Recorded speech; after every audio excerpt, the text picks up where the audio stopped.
So over the past few months, there has been a lot of talk about the Manchester United midfield rebuild. The need to sign 2, if not 3, new central midfielders this summer. But we cannot forget Kobbie Mainoo. He's been amazing over the past 3 games, probably our best player in the most important spell of the season. So I think we need to sign a premium midfielder that can play alongside Kobbie, get the best out of his strengths, but also mask some of his weaknesses. Now, before we can talk about who is going to fill the hole here, we need to figure out what we've got here. What do we already have in midfield? What is Kobbie good at and what is he bad at? Because let's be honest, he's young and he's human, so he's not perfect. There are things that he struggles at. However, in terms of his strengths, first phase Kobbie is fantastic, isn't he? Taking the ball under pressure in the first phase, being that pressure relief valve that we spoke about the other day. When the team's under pressure, when you're under the cosh, you can give the ball to Kobbie and he's going to get you out of trouble. He's going to be secure, he's going to be safe on the ball, he's going to be patient, calm, never flustered. Kobbie's perfect for that. The other thing that he's really good at is connecting the defence over here to the forwards over here, with his ability to take the ball and dribble, to change the tempo, slowing down, drawing players in, and then beating them on the dribble. He's fantastic at being that connecting point.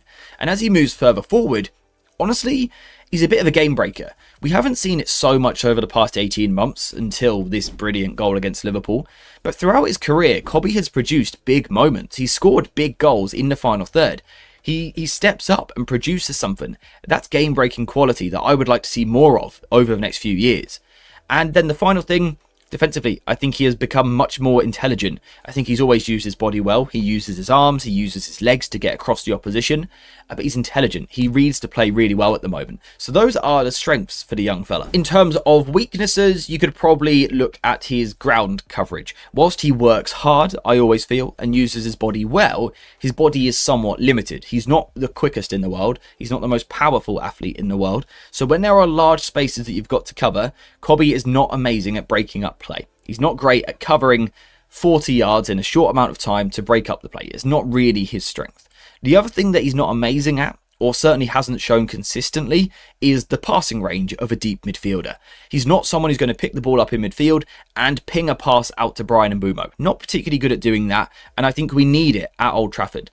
So what we need to do as a football club with our recruitment this summer is find a player who can enhance Mainoo's strengths or cover his weaknesses, or do a little bit of both. I'm going to start with a player that would mask some of Mainoo's weaknesses, and that is Aurelien Tchouameni, a player who is in the news right now, partly because of rumours about leaving Real Madrid, and also because of fights in the changing room, which I don't really understand what's going on there. I don't really understand what's happening at Real Madrid. I'm sure we'll hear more over the next few days. Bit of a weird situation. But if we focus on the football, what Tchouameni is as a player, he would really help Kobbie. He really, really would. Tchouameni is extremely mobile. He's quick across the ground and he works incredibly hard. Covers a lot of ground and gets himself involved in a lot of duels. He is a high volume dueler, but more importantly, he's a successful one. So not only does he compete in a lot of duels, he wins a lot of them. The percentages that are on screen right now are just incredible. The amount of duels that he goes into and then comes out on top in so many of them is almost unrivaled in European football at the moment. He's one of the very best in the world at getting across the pitch to get into a tackle and then winning it. And it's not just about tackles on the ground, it's also the aerial duels as well. He's very strong in that regard. That would help Mainoo. Mainoo wouldn't have to do so much defensive work because Tchouameni would be doing it for him. The other good thing about Tchouameni is I think he's a good passer.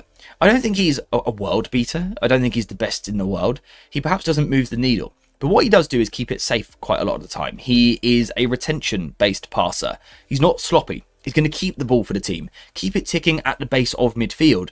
And he is capable of playing that progressive one through the lines as well. I think I would like to see more of that, to be honest.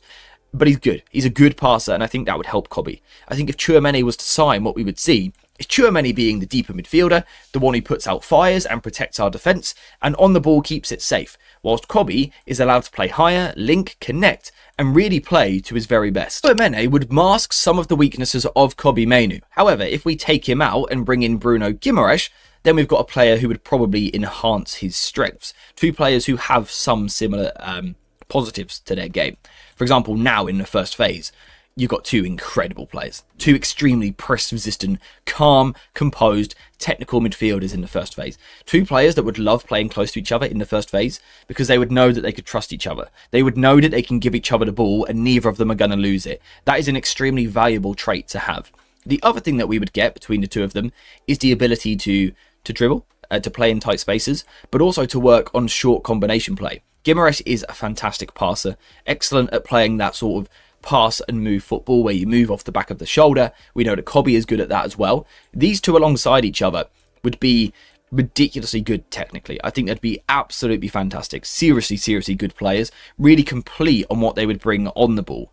Especially when you think about Guimaraes and his longer range passing. Kobbie would probably naturally be the more dribbly one. Guimaraes would be the more passing based one.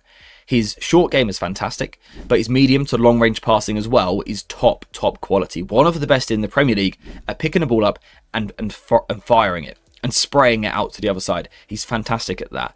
A bit like Kobbie, he's also a game breaker as well. He's popped up with a lot of goals this season despite having some injury problems. He's really contributed for the team. And then defensively, he's tenacious. He's intense. He covers a lot of ground. He sprints about the pitch. He gets stuck into tackles. He's not as good as Tchouaméni in this regard. He's not as much of a natural ball winner, but still he's got the engine to cover a lot of ground that Kobbie perhaps can't. So I think what you would see from these two is a true double pivot sort of partnership and understanding where one of them goes, the other one stays, and then you switch and the other one goes and now Kobbie Mainoo stays deeper. You see two players that want to do both. I think they would get a lot out of each other because of their technical ability, their ability to combine and play close together. Some of the football we've seen under Carrick has been fantastic, hasn't it? When the three midfielders get really close. Guimaraes would be even better here than what Casemiro is. And he would also add goal output as well. Alongside Kobbie, that's fantastic. Defensively, he would cover a lot of the ground. He would be the engine for the team. Although in terms of pure size, it's probably lacking just a little. Guimaraes really is someone that I would say doesn't mask Mainoo's weaknesses quite as much, but really gets the most out of his strengths. However, if we take Guimaraes out of the equation and go for another premium midfielder, Elliot Anderson, then I think you find someone who doesn't enhance as much, doesn't cover as much, but is perfectly balanced in the middle, getting sort of the best of both worlds. That's probably Elliot Anderson.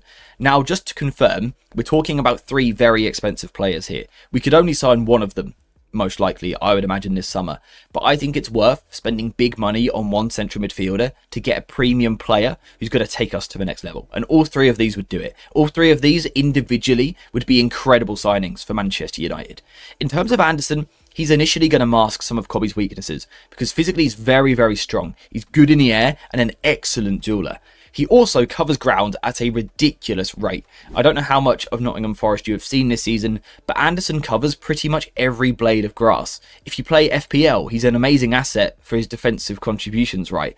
And that's because he gets about the pitch and covers so much ground, wins so many tackles. He's got the engine to do it for 90 minutes, and then again in midweek for 90 minutes, and then again at the weekend for 90 minutes. He is a bit of a physical specimen. A bit like how Declan Rice was viewed at West Ham at the time. Excellent at covering ground and a good dueler. So in that way, he is going to mask some of Kobbie Mainoo's weaknesses. In terms of enhancing his strengths, well, Anderson at times would allow Kobbie to play a little bit higher because Anderson's got the passing range. He's got that ability to play as the deepest midfielder, like he often does for England, under Thomas Tuchel, for example. Kobbie could be released higher to be the linker, the connector, the game breaker in the final third, whilst Elliot Anderson sits in this deep position and just pings passes forward. He's got such a forward-thinking brain. No interest in sideways passes for the sake of it. He's firing forward. He's firing to the wings. He's punching it through the lines. That's a Manchester United coded central midfielder, in my humble opinion. I truly do believe he's a proper Old Trafford midfield general in the middle of the park. You would also, though, see great combination play between the two of them. We saw this for England last time out. Mainoo and Anderson both playing alongside each other and combining really well. They both had a lot of touches. They had a lot of trust in each other and a lot of trust from their teammates as well. So I do think Anderson doesn't enhance as much as Guimaraes does. He doesn't mask as much as what Tchouaméni does, but he does a little bit of both. He's the most balanced partner, I would say. As I have said, getting all three of them is almost impossible. In fact, I'll change it. It's impossible. You cannot sign all three. Could you sign two? Maybe. Maybe. If Tchouaméni is to be let go by Madrid, if Guimaraes forces a move, or Elliot Anderson does the same, then maybe you can get two of them. but most likely you'll probably sign one of them because they are the premium midfielder. These are all Champions League winning level talents, in my opinion. All of these are ready to start for a team that wins everything. That's how good they are. So my question to you is, if you could pick one, who would it be? Would it be Anderson, who does a little bit of both, masks some of the weaknesses and enhances some of the strengths? Would it be Guimaraes, who really boosts our strengths, or Tchouaméni, who really boosts our weaknesses? What would you do? What midfielder would you go for? Who would be your preference this summer? And also, if you could then sign some depth as well, another 1 or 2 players, who would you want? Let me know what you think in the comments down below.